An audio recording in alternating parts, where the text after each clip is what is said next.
Welcome to the Hangar Z podcast, brought to you by Vertical Helicast. In this inspiring two-part series of the Hangar Z podcast, Jeff Ratkovich and I sit down with Dave Salem, who's a legendary figure in the law enforcement aviation community. Together, we explore Dave's remarkable journey from police officer to pilot in the Mesa Police Department's air unit. Dave was greatly influenced by his father, an Air Force pilot. Our conversation delves into captivating locations like Sycamore Creek and Alpine, Wyoming, and reflects on pivotal moments in aviation history, including the space program and the Challenger explosion. Dave shares invaluable insights on the critical role of air support in law enforcement, emphasizing how it acts as a force multiplier in various operations. He recounts a tense traffic stop where the presence of a helicopter transformed a potentially dangerous situation. Dave talks about the early challenges of establishing the Mesa Air Support Unit, the importance of maintaining detailed performance statistics, and the value of other partnerships with other departments. As this episode progresses, Dave discusses his transition to MD helicopters and shares advice from his experience as a senior demonstration pilot at Bell. His passion for helicopter flight training shines through, particularly regarding auto rotations and emergency procedures. With a vision to mentor the next generation of helicopter pilots through his company, Eagle West Helicopters. Join us for this engaging conversation that highlights the importance of collaboration, training, and the passion that drives the law enforcement aviation industry. Thank you to our sponsors, Bell, Precision Aviation Group, and Wysong Enterprises. Welcome to the Hangar Z podcast, brought to you by Vertical Helicasts. The Hangar Z podcast is the first and only podcast dedicated to promoting and exploring the personnel and equipment behind the missions in public safety aviation. Join your host, John Gray, Jeff Ratkovich, and Jack Shanley. Still southbound, skidding to a stop. Stand by here. Looks like they're getting ready to bail. Heads up, guys, bailing. Okay, the guy, he's running through the house, jumping the fence, through the shotgun, through something out. Grabbing the shotgun. Don't go over that fence. Don't go over that fence. Grab the shotgun again. He is armed. Stay there. Hold your position. 4 on the stop. You're in custody. Good advising code 4 on the stop. Hey, welcome to Hangar Z podcast. I'm your host, John Gray. Really excited for today's conversation. We're interviewing an absolute legend in the industry. As I thought through this conversation with our guest, I was trying to think through how many folks, law enforcement agencies and law enforcement pilots, Dave's had an influence, an impact on their career from an instruction standpoint. And then beyond that, with your role in MD and Bell and what you're doing now with Eagle West, you continue that impact and influence in our aviation community. So I'm really excited to dig into your background and kind of hear about your influences, how you got to where you are, and some of the fun things that you've experienced and seen through your days. So Dave Salem, thank you for joining us. Oh, absolutely. Excited to be here. I've been talking to you about this for a while and a little nervous, but super excited. Yeah. I've talked to so many people that have had the best things to say about you, and I'm just excited to bring someone like yourself on again, who's had such an impact in our community. Not too many opportunities to talk to people like you, your name is along the likes of Pete Gillies and those folks, so that's hard to do, Well, I'm honored. I really am. And I'm humbled because I look up to those guys, and those are the guys I inspired to be like and try to fly like and instruct. And, I've been blessed throughout my career to be able to fly with people like Pete and Bob and, Nick Page and Jerry Truchetich and legends of MD. So, thanks for having me. I'm super excited. Yeah. Right on. To help with this conversation, we brought in Jeff, the Waterboy Ratkovich. How you doing, sir? I'm good. How are you guys? Great. And speaking of Pete, you had an opportunity to fly with Pete quite a few times, didn't you? I flew mostly with Bob Spencer, but I got to fly with Pete several times over at Western. And then I didn't get to fly with Dave when I went through MD's factory school because he had some other students there when I was there about 13, 14 years ago. But I did get to meet him. He actually came out to the gate and got me and brought me into the MD factory, and just a great guy. And, I've seen him around obviously at, conferences and everything over the years. And, everybody's got great things to say about Dave and the training that he provides. And so unfortunately I haven't had a chance to fly with him, but I've watched some of the videos on YouTube. It's the chopper guy. That was a cool video that y'all did doing some autos over there at Fox Field. That that was neat. But yeah, never had the pleasure to actually share the cockpit with them. Well, hopefully one day we get to. Maybe we can do a broadcast or something from one of the cockpits, you know? So That would be fun. Yeah. that'd be great. Dave, are you guys flying out of Falcon in Mesa? You know, Oh, I say Fox, I yeah, do- Falcon. Yeah, it was at Falcon. Yeah, I still do quite a bit of training at Falcon and Gateway, which is just south. And then one of my customers, actually two, are up in Scottsdale. So don't do a lot of training at Scottsdale because they don't allow helicopters to do autos on their runway. But most of the time it's at Falcon or Gateway Airport. Okay. The opportunity that Jeff and I had to go out to MD's facility and fly out there, that practice area out by the river it's absolutely amazing. That practice out there is beautiful. Really cool. You get to fly there all the time. Yeah, Sycamore Creek is one of my favorite places to go because we can do a lot of maneuvers down in the creek, and then we can go up into the mountains, and we can go up to Fort Peaks at 7,500 feet. And a lot of the customers I used to fly with are from the East Coast, so they don't get exposure to the mountains. So we'll go up there and play around, do pinnacles, confined areas, and just try to hone their skills a little bit. So, but yeah, it's a pretty neat area. It's got the river that runs through it. And then you got a lot of wild horses, probably 800 to 900 wild horses that run all the way from Scottsdale east up through the river and Sycamore Creek. So yeah, it's a great training area. It's a Tonto National Forest, and the people from Tonto National Forest are really good to work with. And knock on wood, we haven't had any incidents up there, but yeah, they're really good. They treat us well up there. That's awesome. I'll never forget that flight, low level over the river, and seeing the wild horses running right underneath us. That was surreal. So cool. Yeah. One time when I was with Mesa, we had a call of a missing girl, a little 3-year-old girl that was missing in Scottsdale, and her house backed up to the Indian reservation. And we started checking pools first, making sure that we didn't see her in a pool. And then we started checking the tree line. And I look over to my west and I see this big cloud of dust. And I'm thinking it's patrol cars coming into the area to help search. And as it gets closer, I look over and it's a herd of 400 horses in a dead stampede with one leading the way. And we backed off and kind of landed and let them run by us. Felt like John Wayne watching it. It was pretty cool. But, those horses are amazing. Yeah. Wow. I'd like to hear the story someday of how those horses ended up there and how they survive it. That's crazy. Well, there's one Hangar Z tradition we can't skip today.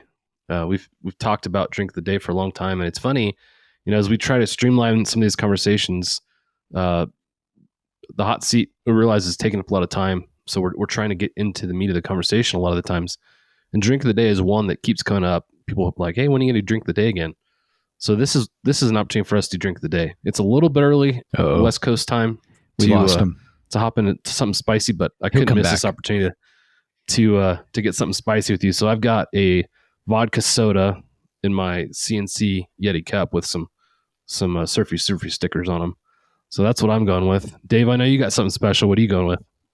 I've listened to a lot of your podcasts, so when you asked me to be on, this was probably the toughest thing that I had to come up with. And when my dad was battling cancer, there was a drink, Don Q, Puerto Rican rum, that we sat. He said, man, son, I got some bad news today, so I feel like I should have a drink. So we sat on my back patio, and we drank quite a bit of that rum and had a good father and son talk, for quite a while.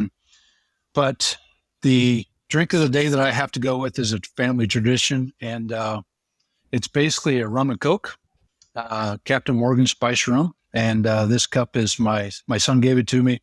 Obviously, he's a SWAT member with the Boulder Police, but he gave me the cup. But it's a rum and Coke, and we in the Salem family call it a slider.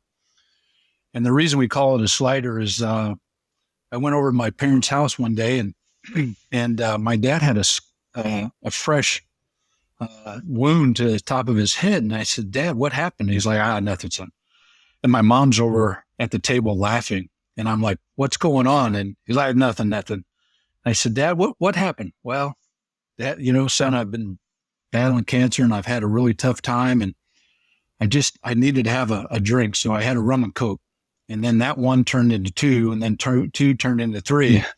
And my dad wasn't a big drinker, but while he's standing at the counter, he falls over, loses his balance, falls over, slides across the floor, and hits his head on the baseboard and cuts it open. So then we renamed the drink Slider in remembrance of my dad. So, that's cool. Salute, Dad. Cheers. Yeah, cheers to your dad. That's cool. But yeah, we now at all the weddings and any family event, we start off with a Slider. All right. Well, next time we see each other in person, we're going to have a Slider and remember it's your dad. Yeah. Perfect. Thank you. Yeah. You're speaking Jeff Ratkovich's language. I was going to say, I'm a sucker for rum and Coke. So, we can recreate the drink the whole bottle or something. So as long as we don't slide going on. Yeah. We can actually do the slides. So. At my age, that'd be brutal. I'd hurt myself. Well, Jeff, what's your drink of the day? I think, wait. Oh, you know what it is. It's water. Yeah. I mean, I changed my name to Jeff, the water boy Ratkovich. So yeah, I'm rocking some Absopure water today, which is, we get it at work, and it's got electrolytes, which, the plants like. So, if you haven't seen Idiocracy, it's got electrolytes. That's such a good movie. So yeah, I think we're living that right now in real life. But absolutely, yeah, I think we are. Wait, you watered the plants with toilet water? If you haven't seen Idiocracy, it's a movie you have to watch. It's one that not many people actually know about. I'll ask people about it, and they have no idea what I'm talking about. Yep. But it is our current day world, and it's pretty sad. Ladies and gentlemen, the president of America. They introduced the president. Yeah. Oh, it's a good one. It is. It's kind of scary, actually, but yeah, it's good. Yeah, it's funny. It's tough to get through the first time, but you have to watch it 5 or 6 times to get through the whole movie, I think. So right, yeah. It's how I felt about Napoleon Dynamite when that movie came out. I hated it the first 1 or 2 times that I watched it. But everywhere I went at somebody's house, they were playing the movie, so I ended up sitting through it a bunch of times, and now I love it. It's probably one of my most quoted movies, especially like GIFs or GIFs, however you say them, on phones. That's probably one of the most, the one with Kip doing the yes thing. Yeah, that's probably one of my most used deals there. It's like Pulp Fiction. I could not sit through that movie the first time, but it's one of my favorite movies of all time. It's just, once you watch it and you get through it, and every time you watch it, you take something different away from it. It's such a good movie. Yep. There's no classic movies like that anymore. No, it's a lot different today.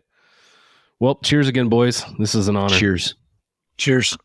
Again, Dave, it's a pleasure and a privilege to have you on the podcast. I'm excited to hear about all the adventures you've been a part of. I know there's a ton. We've got a ton in common. We're talking offline about one of your customers living in Alpine, Wyoming, and it's a place I went growing up. And we're texting back and forth before the podcast even started. I'm like, we should just get on the podcast and start talking about it.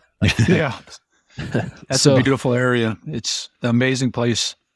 It is. Yeah, like I said, grew up going there and absolutely love it. So cool that you get to go there and get paid to fly in an area like that. That's pretty awesome. Yeah, it's one of my favorite. I go up probably once a month. I have probably 4 customers that live there, so do a lot of one-on-one training up there. That's and cool. The nice thing is I fly MDs, fly Bells, and A-Stars, so it's a nice variety of aircraft to actually put in that type of environment and see what you like best and the pros and cons of all aircraft. Yeah. Well, if you need somebody to go up there and fuel the aircraft and wash the windows, I'll help you. That works.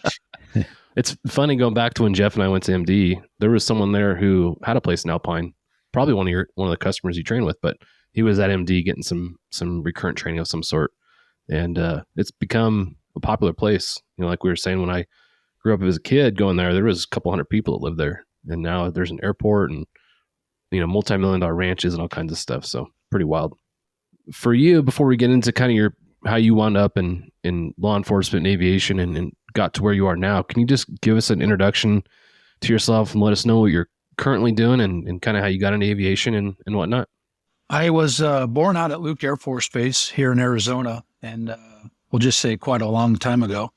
And my dad was an Air Force pilot. He started off in fixed wing and then went to helicopters and was a Pedro rescue pilot in the Air Force.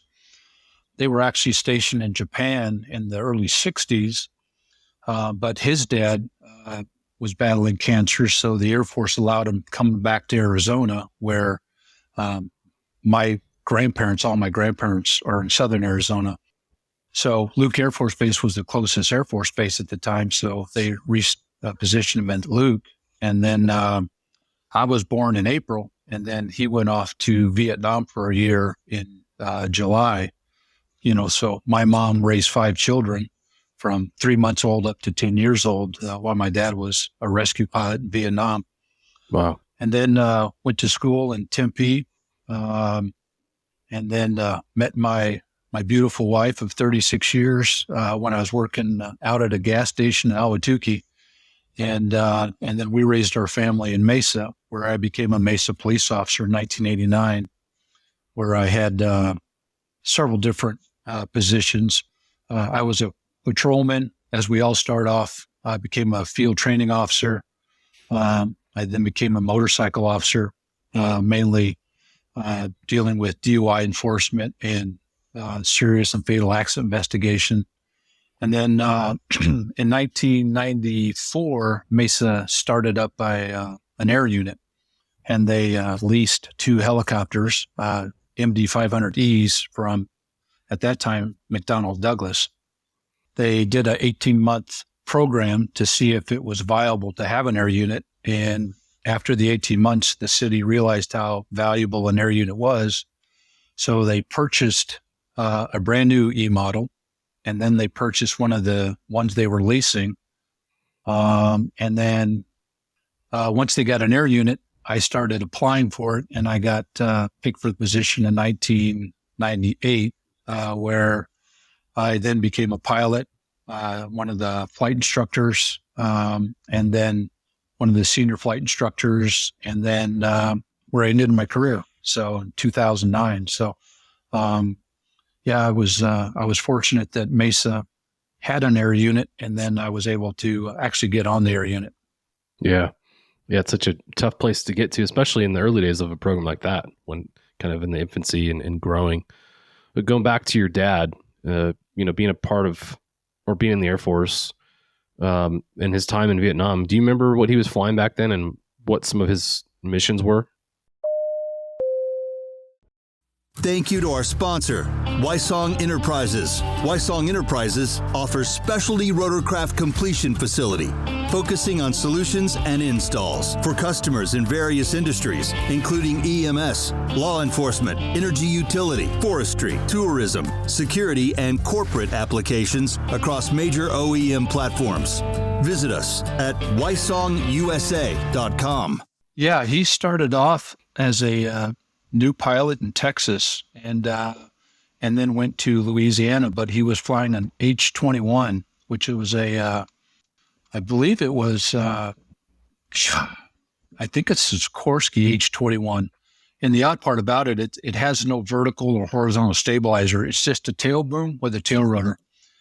And then he flew the what they call the flying banana, which was Piesky counter-rotating, kind of like a Chinook. He flew the H-34, and then in Vietnam, he flew the HH-43 Husky, which was made by K-Max or Cayman, and it was a counter-rotating aircraft. So it looks like the K-Max of today, but with a large cabin on it. And it was originally developed by the Air Force to do firefighting. So kind of the unique thing is when they were on call, the aircraft was set up near a big bottle of fire suppressant. And if an aircraft went down on the Air Force base, they would start the aircraft up, come over the bottle, pick it up, and then fly it right over the top of the fire. And then the guys in the silver suits, the firemen, would charge into the cockpit and evacuate the pilot. That's what it was originally developed for, but they realized it was a great rescue aircraft, so they put a hoist on it. All it really was a winch. If you look at the old pictures, there was a winch and then a cable that went over a pulley and down. And they used that in Vietnam in the early 60s, 64, 65, 66. And then later the Jolly Green Giant came in and took its place. But it's kind of a unique aircraft because it had no protection against any enemy fire. My dad, they would put a steel plate underneath the seat, and then the PJ and the hoist operator, all they had were M4s or what do they call them, M14s. That's all they had to fight back. So, but their motto was "Woods of Blade, Men of Steel." But because they had old wooden blades on them, old birch wooden blades. I think they're made out of birch or maple. I think the K-Maxes are still made with the wood blades. I think they are. Yeah. I think they are. Mm-hmm. So amazing little aircraft, a lot of power. It didn't have a tail rotor, so all your power was went to the main rotor. And the reason they liked them was they could get down into the canopies with them and not have to worry about a tail rotor, but they could work their way down into a canopy because the cable was only like 200 feet. And sometimes these canopies were over 300 feet long, so they would have to work their way down in the canopy to put down the hoist jungle penetrator to pick up the pilot. I even have some old pictures of my dad during a hoist rescue operation where he was actually shot down during the rescue. And I have him next to the aircraft with his gun out, helping get the wounded to the other helicopters. So one day I'll have to show it to you. It's amazing time back then, but the Air Force still, their call sign is the Pedro. And they're the rescue missions, and these PJs are second to none. These guys are amazing group of men. They still work with the Navy SEALs, and the PJ pilots for the Pedro pilots are second to none. They're an amazing team. So, but he was actually even given a red beret because of a mission that he was involved in. And they even made a movie about it called The Last Full Measure, and it was all about the pararescue PJ, Bill Pitzenbarger. He was the second airman to ever awarded the Medal of Honor posthumously, unfortunately. It's a great movie if you ever, it's on Netflix, things like that. But yeah, my dad was involved in that, and there's a lot of history with Bill Pitzenbarger, but yeah, it's an amazing time that they were in. So hearing you talk about it, I imagine his career and his influence steered your decision making as a young man to pursue a career in public safety, and then ultimately becoming a pilot behind him. Was that kind of the path that you took because of him?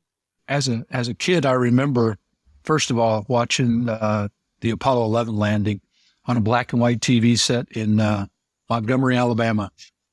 I was almost 5 years old, but I was always amazed with aviation because my dad would take me to the flight line, and we'd see the aircraft. And but one of the things that I probably remember most as a kid that really influenced me is when the POWs from Vietnam came back. We were stationed at Scott Air Force Base, and Scott Air Force Base at the time was the head of Military Airlift Command, MAC, which was involved with all the C-5, C-141s, all the big presidential aircraft. My dad took me to the flight line, and we watched these POWs come off of a C-141. And it was the first time they had sat down on American soil after being released from Hanoi.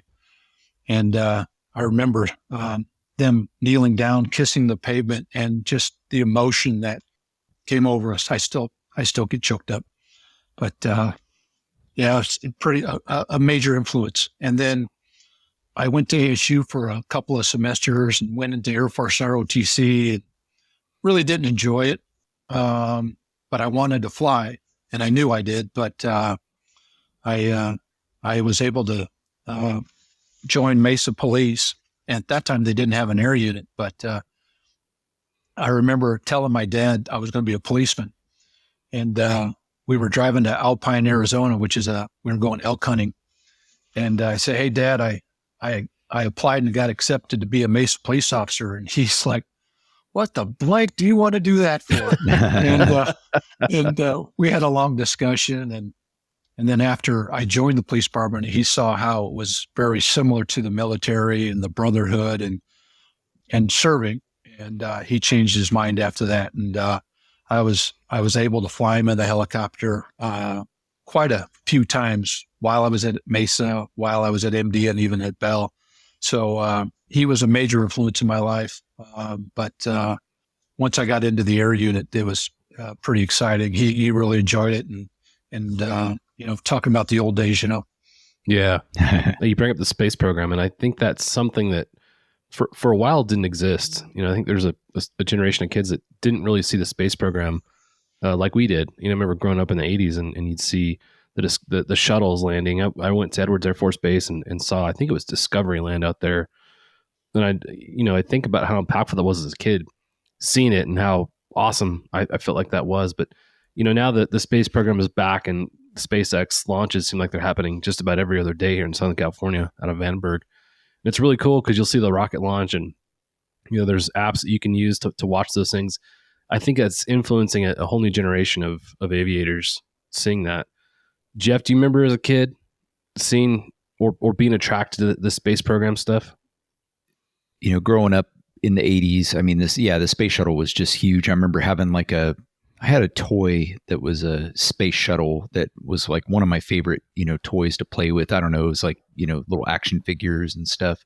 It was just like a kind of an everyday thing. And I'll never forget when Challenger, exploded, where I was in school and elementary school at the time. And had another student come in and say, that the space shuttle blew up, and our teacher went and got, the TV out of the other room on the little cart and brought it in. And, we all were watching it. Because I think at that point, like, it had just become kind of your regular everyday, like, there was no, it wasn't a big deal because the space shuttles went up and they came down and nothing ever happened. And then when that happened, you realized, oh, wow, and that had Krista McAuliffe. And of course she was a school teacher, and, so that was a big deal for the schools. And, so it was, that was very impactful, I think. I don't think I've ever really had a desire to be an astronaut. Some people might say I'm a space cadet sometimes, but that's totally different, I think. Steve Quinn. Anything that involved flight for me as a kid, just like you guys, I mean, it was just anything that went up in the sky. It was just unreal to me. And it just, really drew. I've never been a, car guy or, motorcycles or anything else, but, aircraft have always, and space flight, has been interesting to me. Yeah. So, yeah. When we were in DC a few years ago doing tours with our kids, and we went to the Smithsonian Air Museum out at Dulles, and Discovery is housed there now. And there's, 50 kids that are part of our group. They're 6th, 7th, 8th graders. And I'm like a little kid seeing Discovery. I go over there and I'm all jazzed. And I realize they're not as excited, but they don't really understand what it is because they never saw it do its thing. Whereas when we grew up, we watched it on TV, like you said, and would drive out to Edwards and see it land. And it just was a big part of, my enthusiasm for aviation was seeing those. And like you, Jeff, I didn't never really want to be an astronaut, but it was a neat part of aviation. So interesting, Dave, that you were influenced and excited about aviation in that way as well. I think it's a common thread, I guess, if you look at that. Oh yeah. It's what those guys did, and how the U.S. just rallied behind the space program and what they were able to do in that 10 years. But, you think about those early pioneers. I mean, I don't know if I could do it if I was them. I mean, they had, cojones to be able to strap that. If you go to like Huntsville, Alabama, and go through the Space Museum or Kennedy, there are amazing museums. But you look at these old Mercury rockets, and you're like, there's no way I'd go up in that thing, Yeah. But these guys did. They were amazing. So Those astronauts probably look at helicopters and say the same thing. probably do. Well, I met Jim Lovell one time. We were at a deal over in California in Hollywood, and here Jim Lovell walks by, and I'm like, "They're Jim Lovell. They're Jim Lovell." And everybody's like, "Who's Jim Lovell?" And I'm like, "Are you kidding me?" So I ran up to him and introduced myself, and we talked for a little bit and showed him the helicopter. And I don't think he was too interested in the helicopter because he probably was like, "I wouldn't go up in that thing." But it's just a neat era that and some real heroes. Yeah, absolutely. Going back to your dad and the influence he had on you and your pursuit of aviation, you talked about helping others before helping yourself, and I think when you look at public safety, and in particular public safety aviation, I think that's the one thing that you can pinpoint in folks is they want to do something bigger than themselves, and Clay Lacy refers to it as to get the itch to serve. I think it's the same thing. You find that in most folks that are in this industry. Can you talk about how that ideology influenced your decision to pursue those things as you got older? My dad was in the Air Force. My father-in-law was in the Air Force. So I was heavily influenced by people around me that had that need to serve.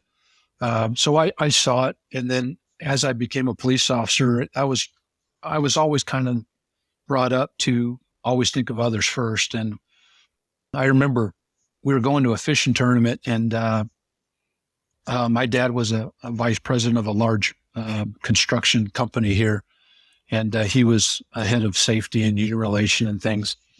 We were there with probably 6 or 7 of his guys that worked for him, and these guys were all driving brand new cars. And I said, "Dad, why do all your guys drive brand new cars, but yet you have the oldest car here?" And he's like, "Dad, son, you always got to take care of your people first. If you take care of your people first, they'll always take care of you." And he goes, "It's not my job to have the nicest, fanciest car, but I want to do everything I can for the people that work for me." And so just little things like that kind of always influenced me. And so obviously didn't want to join the Air Force or the ROTC. I just didn't enjoy it. But I wanted to do something. And a buddy of mine's like, "Hey, my uncle works for Arizona DPS. Why don't you go for a ride along?" So I did. And I was hooked after that. We had a great time running the highways of Arizona, and I got hooked. But at that time, I just had a brand new baby girl. And I didn't want to join DPS because I would be stationed out in Tupelo, Arizona, or somewhere on the reservation. So the other department that everyone talked about was Mesa PD. So I tested and got hired. There were 7 of us that went through the Phoenix Police Academy, and I was hooked after that. I really enjoyed the law enforcement. I'm an outdoor person. I never want to work inside. I've never worked in a job where I've worked inside. So working patrol, I loved.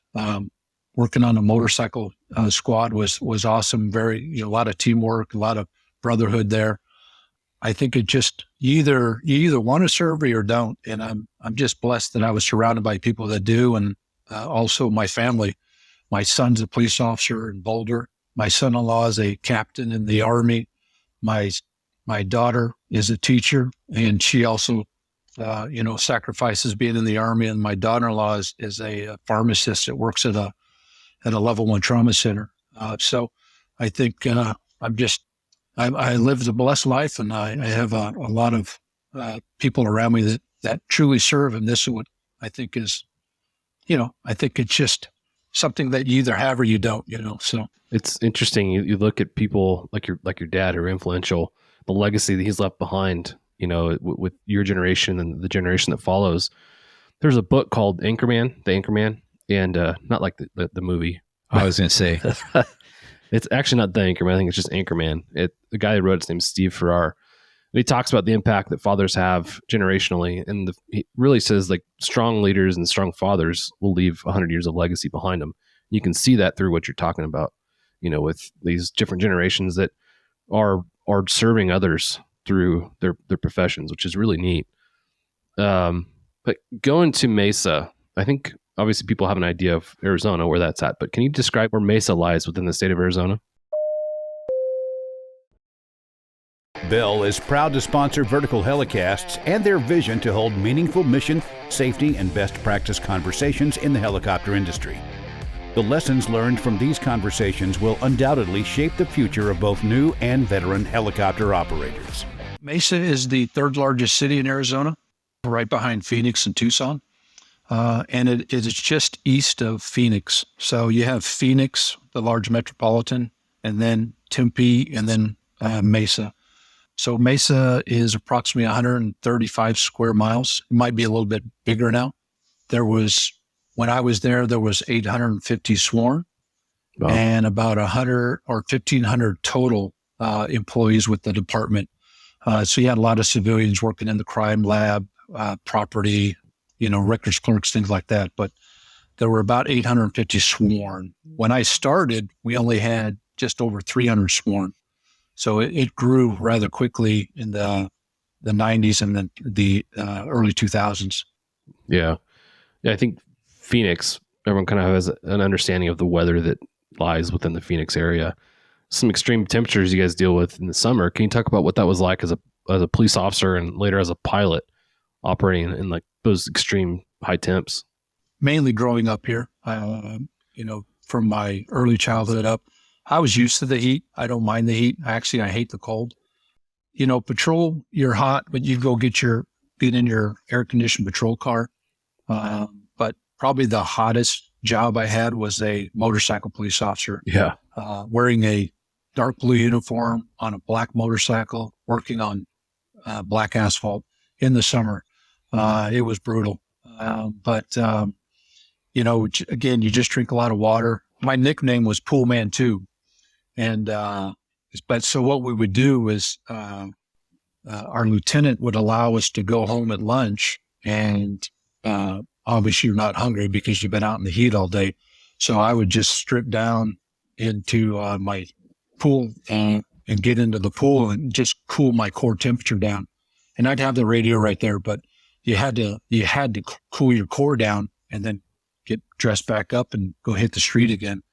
But it was hot. It was like I said, you just drink a lot of water and you find a lot of shade, and you write a lot of tickets in the morning and do all your follow up in the afternoon. But and then probably one of the reasons I went to night shift was because it was so hot. But we did a lot of DUI enforcement. We had wolf packs of motorcycle officers that all we would do is DUI enforcement. And I was fortunate to be on a squad where we were given a unit citation because we arrested and convicted over 1,500 DUI drivers in a 6-month period. It's amazing how many are out there, but we try to impact as best we can, and we were one of the first units to actually get a DUI van from the governor's office of highway safety. We even had a phlebotomist on board, so you could arrest and process a DUI within 30 minutes and get back right onto the street. So it wouldn't be uncommon for our unit to each of us to arrest 3 to 4 DUI suspects a night. So wow. we stayed busy. Yeah, no kidding. I think back to my time in patrol. I avoided DUIs like the plague because I knew it was going to take me a good 3 or 4 hours to process a DUI.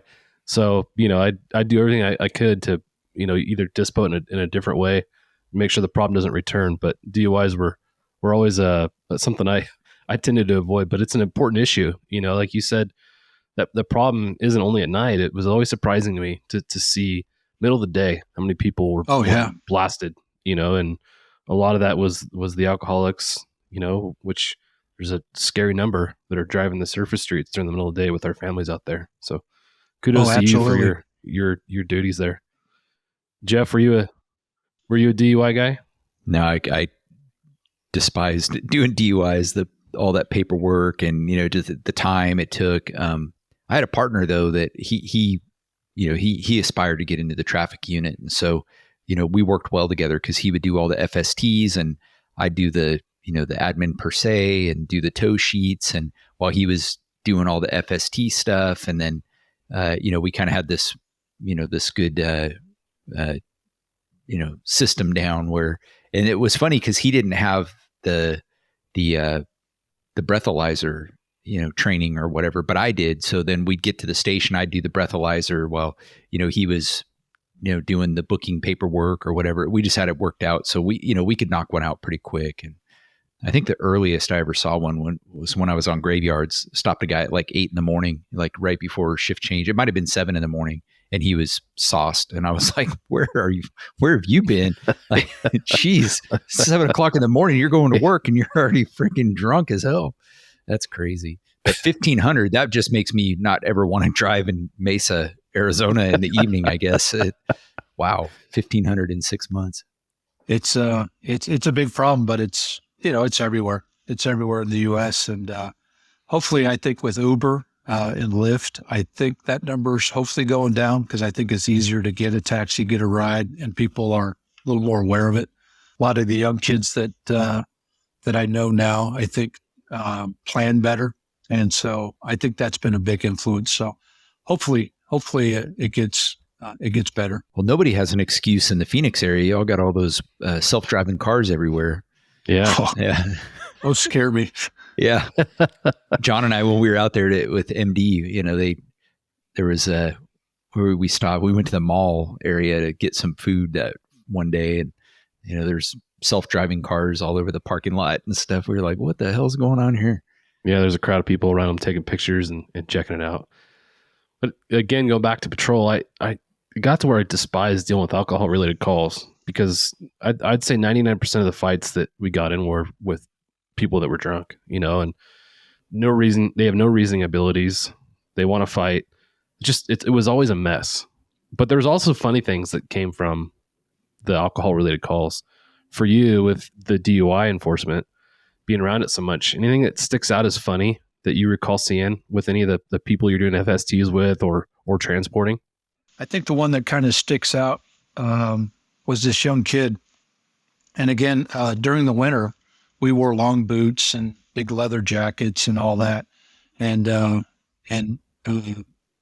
as a motor, you took pride in how clean your bike was and how clean your boots were, So I stopped this young kid, and he took out of the car and took off running, and I kind of chased him for a little bit, but I wasn't going to catch him. So I called out a foot pursuit, and this patrolman comes screeching in behind me and takes off, passes me, and catches this kid. And his name is Todd Reed. Guy's amazing. He was a ranger. Guy's just an amazing person. But during Desert Storm, he lost half of his foot to an IED. And so Ross Perot had bought him a prosthetic. Well, he then became a police officer, and the guy was amazing.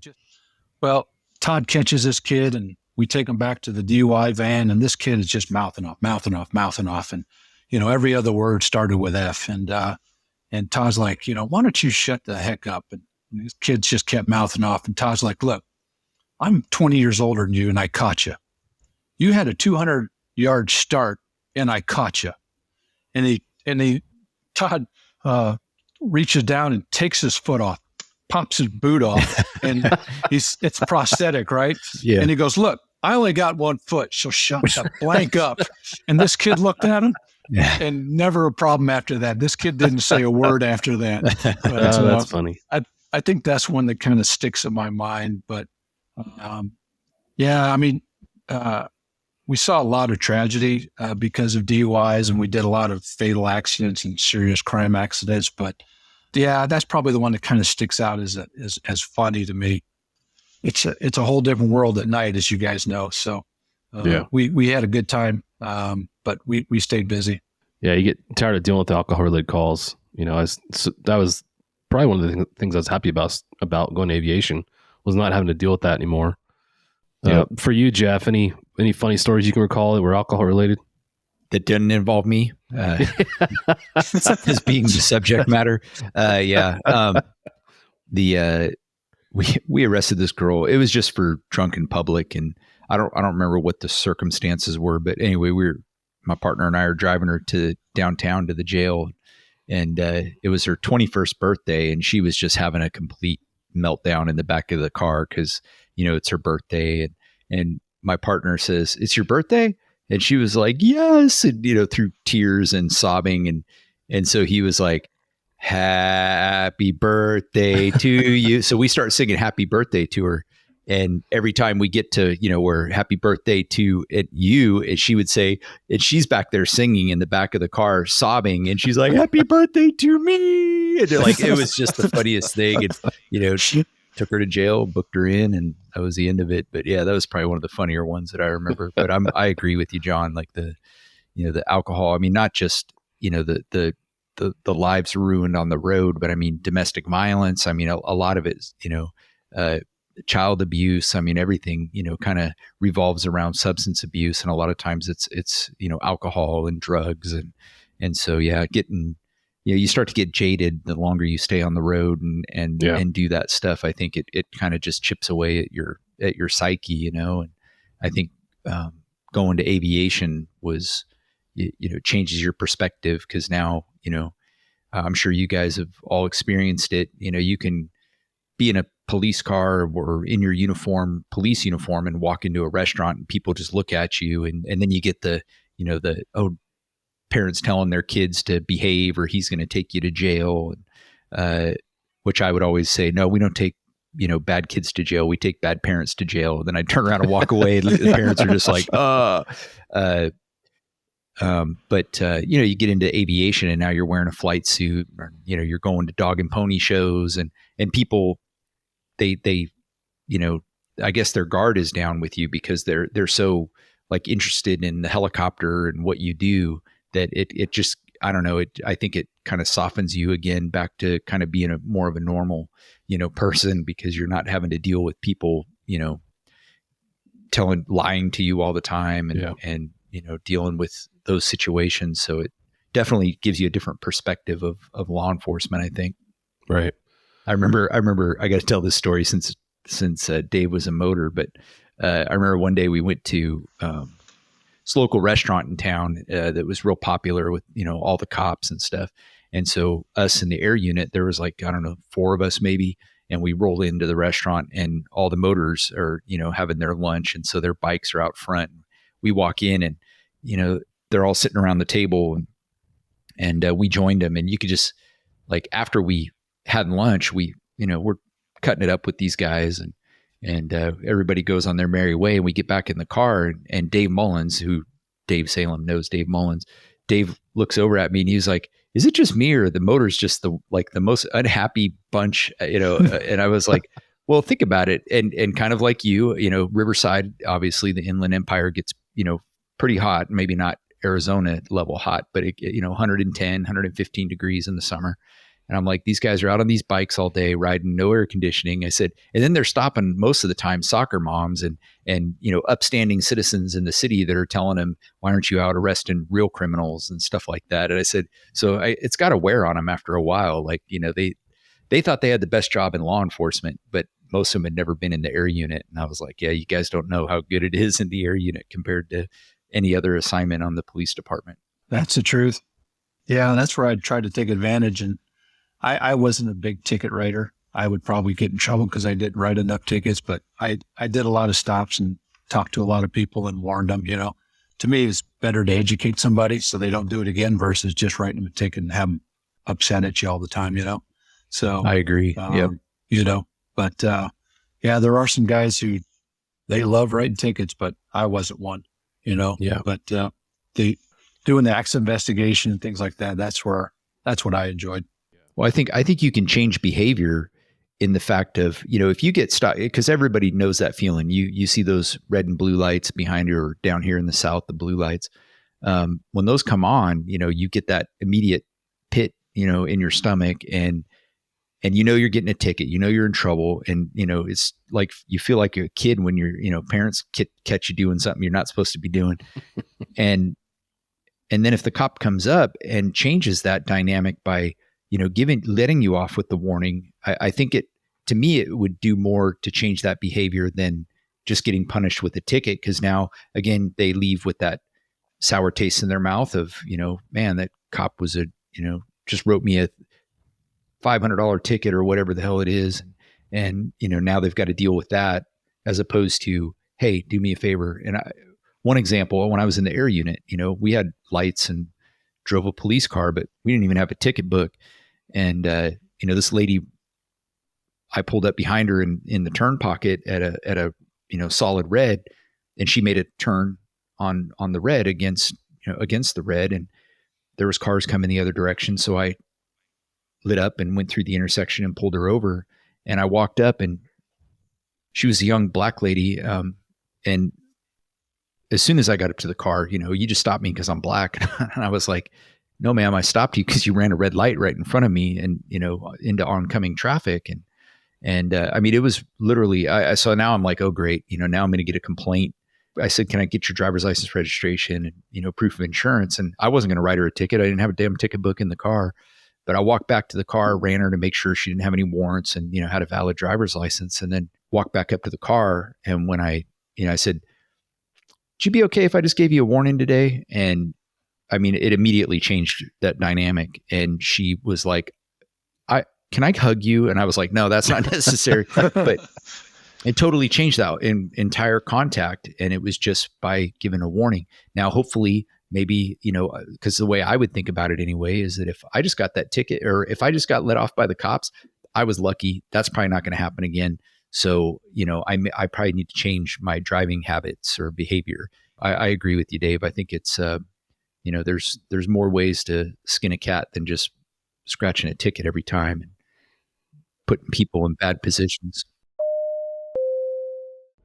Thank you to our sponsor, Precision Aviation Group. Mission-critical operators and fleet managers rely on Precision Aviation Group as a worldwide leading rotor and fixed-wing MRO provider. PAG provides tip-to-tail solutions in 4 MRO segments: avionics, components, engines, and manufacturing DER services. A single point of contact gives you access to over 150 million in inventory globally, 24/7.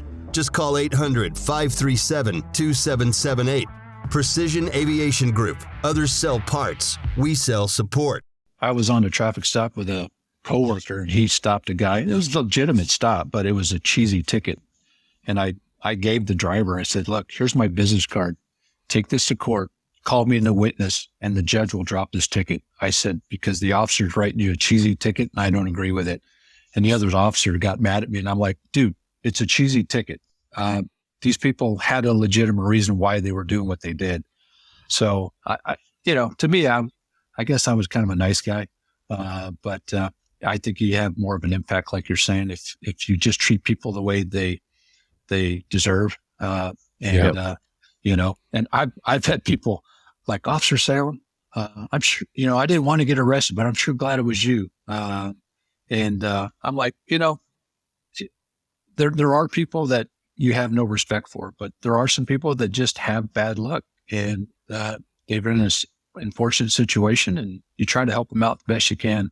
Sometimes you don't have a choice, but child molesters, things like that, sorry, I have no sympathy for those guys. So, yeah.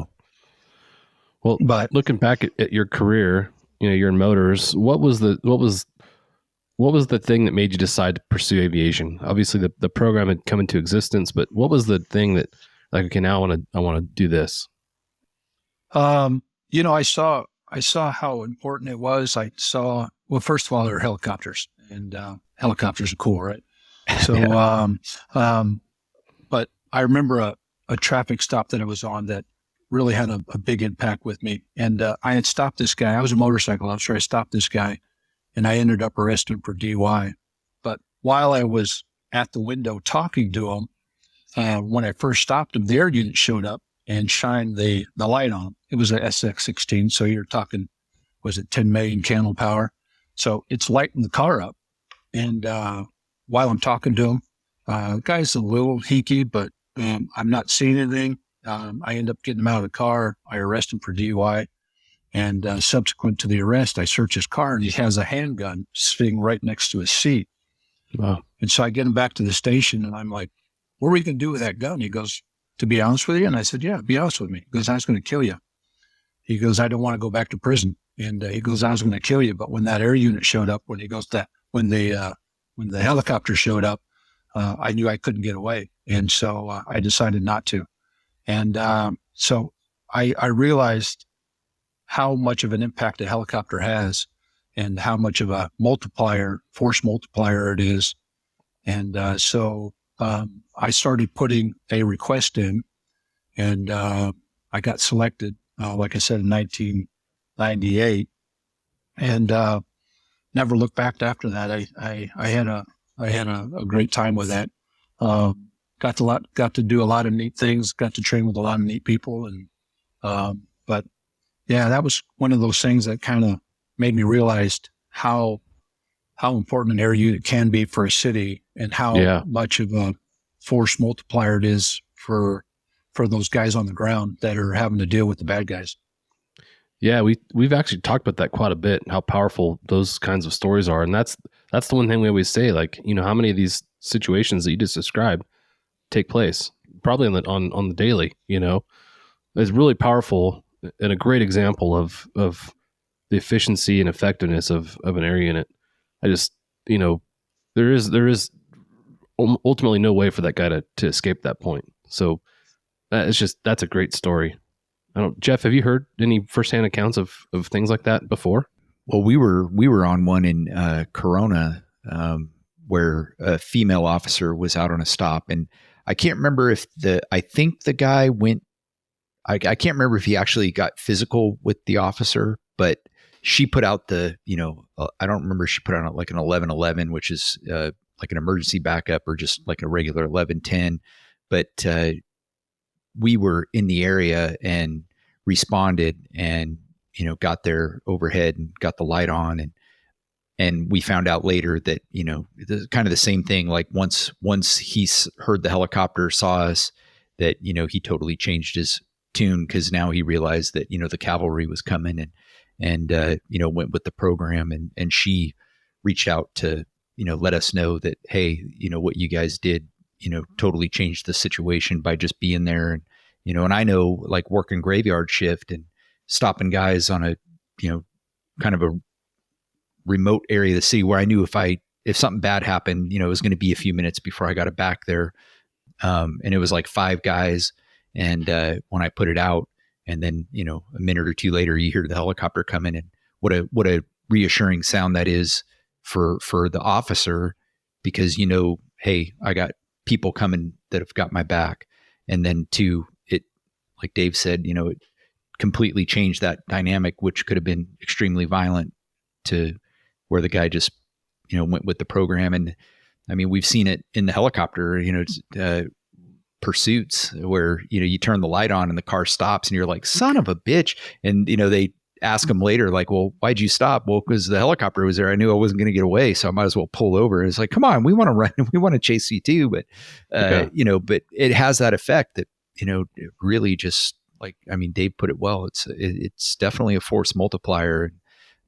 You don't know what you've prevented by having that helicopter overhead on a scene. Those are those intangibles that we can't, we could put a statistic down to how many FLIR fines we have, or how many, arrests we assist with, but how many attacks against an officer we might have prevented, or crimes that we might have prevented just by being there, where somebody's thinking about doing something, they hear the helicopter, and, they decide not to do it.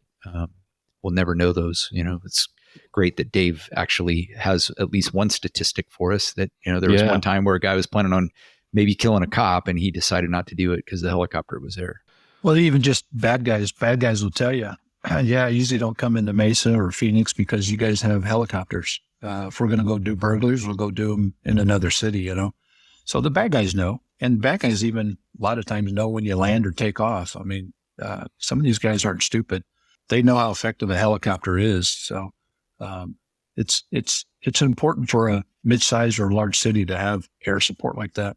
So, they look at the big item ticket and go, man, it's expensive. But when you look at, like you say, how many officers would it take to replace that aircraft, and how many things the aircraft can do for a city, it's very cost effective. So yeah, you bring up a good point. Reducing burglaries. You think about it for the commercial partners we have, folks that are investing in bringing their businesses to the city that you work for. If I'm a business owner and I'm looking at a city that has air support program versus one that doesn't, the contents of my business are going to be much safer operating in a city that has an air support program versus not.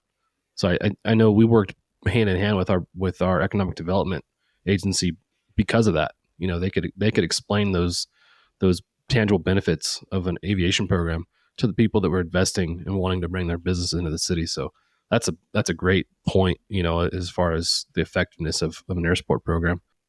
Dave, say again, what year did the air unit start in Mesa? 1994. Okay, so you were early on, pretty much in the program. Yeah.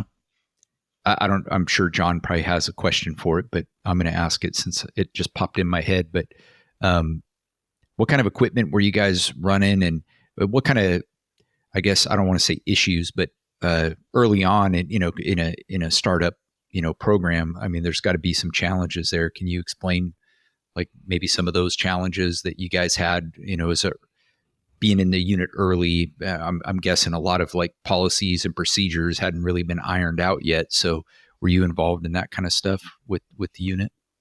Yeah, I was. We had, at the time when I started, we had two MD 500Es, and then we had a Cessna 172. And the Cessna we used mainly for surveillance or transports. And it was actually the first aircraft the city had. I remember going up a couple of times with the 172 at night, and they would hang the searchlight out, handheld, out the window, and try to hold it on a target while you're trying to make an orbit on a call, and not very effective. Was it one of those like off-road lights that you like plug into the cigarette lighter, or is that what it was? That's exactly what it was. That's exactly what it was. It was about that big. That's awesome. And, you could barely light up a street light with it. But it got the city interested in an air unit. And then, like I said, they leased the two aircraft.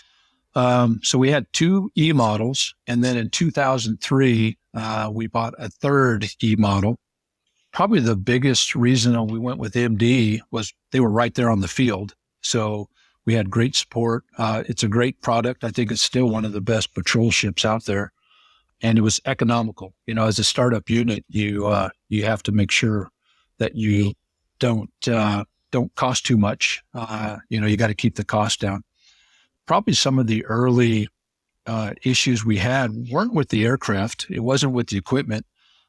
We ran a progressive inspection. So every 50 hours, we would do 1/6 of a 300-hour inspection. So after 300 hours, it had gone through a complete inspection.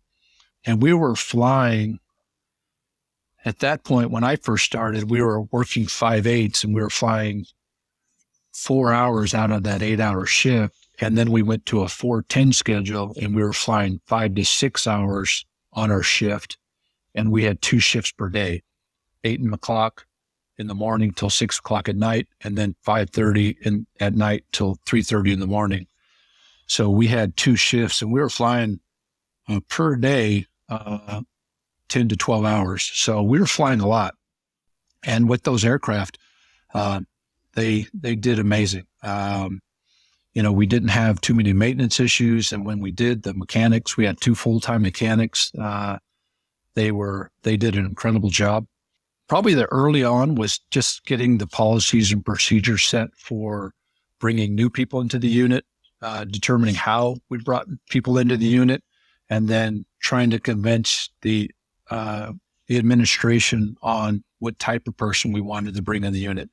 All they looked at and they said, "Oh, if somebody has a helicopter license, they need to be in the unit." And we're like, "No. We need to first to see if they're a good police officer and a good tactical flight officer.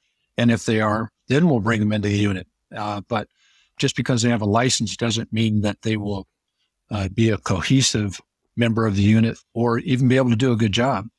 And so, because we had some guys that we brought in at the request of the department that just didn't work out. And it was unfortunate because they were rated pilots, but it just didn't work out. So what we decided as a unit was what was the best way that we could ensure a full-time member is a good member. So we started up a part-time pool of TFOs, And the way we selected those is we actually put on a scenario. It was an armed robbery scenario.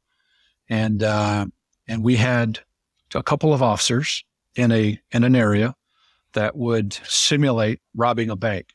And we would put the candidate TFO into the right seat up front. And it was a very easy scenario. But what we would do is we would tell them, okay, you're going to get a call, and nothing fancy, just respond to the call, and we'll go to the area and then just work the call like you would if you were a patrolman on the ground, but you're doing it from the air. So what we'd have is when the aircraft would arrive on scene to this pre-designated location, undercover officer would just walk out from a bank, and he would get into a car, and dispatch, while we're heading there, would start giving a description. Suspect just robbed a bank at Stapley and Southern, and he's last seen wearing a bright red hat and a blue jacket and getting into a green car, right? So, you take your notes down and you arrive on scene, and first thing you should see is a guy walking out of a bank with a red hat, right? So, guy would get in the car, and then he would drive away. He would drive away down some major streets, and then we would see how this guy worked the call. How did he communicate with other officers? Did he know the area? How well was he able to articulate but not sit on the radio and talk too much? And we would score him, a 1 to 10, all these different criteria. And we would typically have a pool of 15 to 20 of these candidates. And then we would take the top 5 out of that pool, and then we would start training them to be a flight officer. And so it was a really good way to kind of see how the officers reacted. And I know some great officers that were amazing police officers, but just couldn't do it from the air. You guys have probably seen that. It's not that they're bad officers. They just had a tough time articulating what they're seeing, knowing the area, and then being able to deal with it in a timely manner. So it was a really good way to assess people. But we took those officers, those 5 or 6 guys, however many we wanted to make in a pool, and then we would start training them. And we would put them up front. We'd put the training officer in the back, and then the pilot, all his job was just to fly. That way he wasn't, because in the old days, the pilot was doing all the training. And we just realized that the pilot had too many other things to deal with, especially on, emergency calls. So we thought, let's take all the strain off the pilot, and let's put a training guy in the back that if he had to get on the radio, he could jump on the radio and take over the call, but he's also documenting strong points, weak points of the candidate. And so we started doing that. And then the only way you could become a full-time member is if you were a part-time member. And the part-time member by policy had to work at least 1 day a month from their normal job out at the air unit. And you couldn't become a full-time member unless you were a part-time member. So that eliminated the department going, oh, you're going to take so-and-so. Well, no, we cannot, because he hasn't completed the part-time program. So we can't make him a full-time member until he becomes a part-time member. So it helped the unit a lot, and they still do it that way. And it's a really good way of assessing people.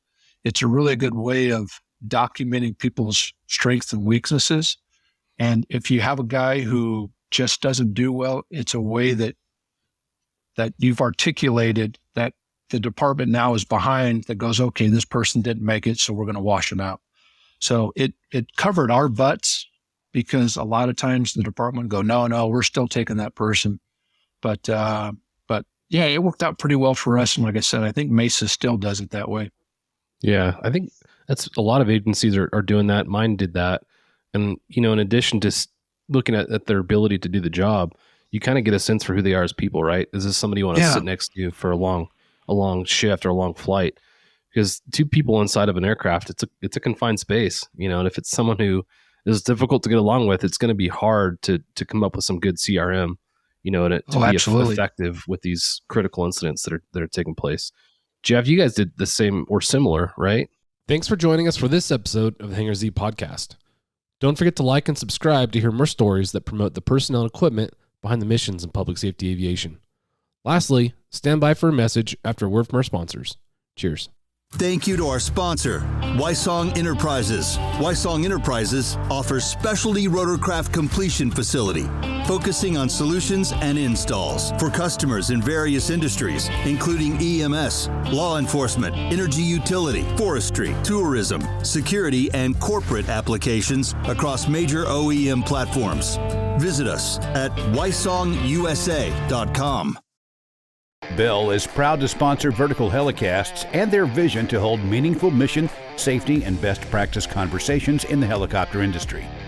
The lessons learned from these conversations will undoubtedly shape the future of both new and veteran helicopter operators. Thank you to our sponsor, Precision Aviation Group. Mission-critical operators and fleet managers rely on Precision Aviation Group as a worldwide leading rotor and fixed-wing MRO provider. PAG provides tip-to-tail solutions in 4 MRO segments: avionics, components, engines, and manufacturing DER services. A single point of contact gives you access to over 150 million in inventory globally, 24/7. Just call 800-537-2778. Precision Aviation Group. Others sell parts. We sell support. As we conclude this inspiring episode of the Hangar Z podcast, we want to extend our heartfelt thanks to Dave Salem for sharing his remarkable journey and invaluable insights in the law enforcement aviation community. From his beginnings as a police officer to becoming a pivotal figure in the Mesa Police Department's air unit, Dave's story is a testament to the impact that passion, dedication, and mentorship can have on the future of aviation. We've heard about the critical role air support plays in law enforcement, how it serves as a force multiplier in operations, and the importance of collaboration between departments. Dave's commitment to training the next generation of helicopter pilots through Eagle West Helicopters is truly inspiring and reflects the spirit of innovation and growth within our industry. Thank you for tuning into this episode, brought to you by Vertical Helicasts. We hope you found our conversation engaging and insightful. If you enjoyed this episode, please subscribe, leave us a review, and share it with others who appreciate the incredible work being done in aviation and law enforcement. Cheers. Time to close up the hangar. Thanks for joining us on the Hangar Z podcast, brought to you by Vertical Helicasts.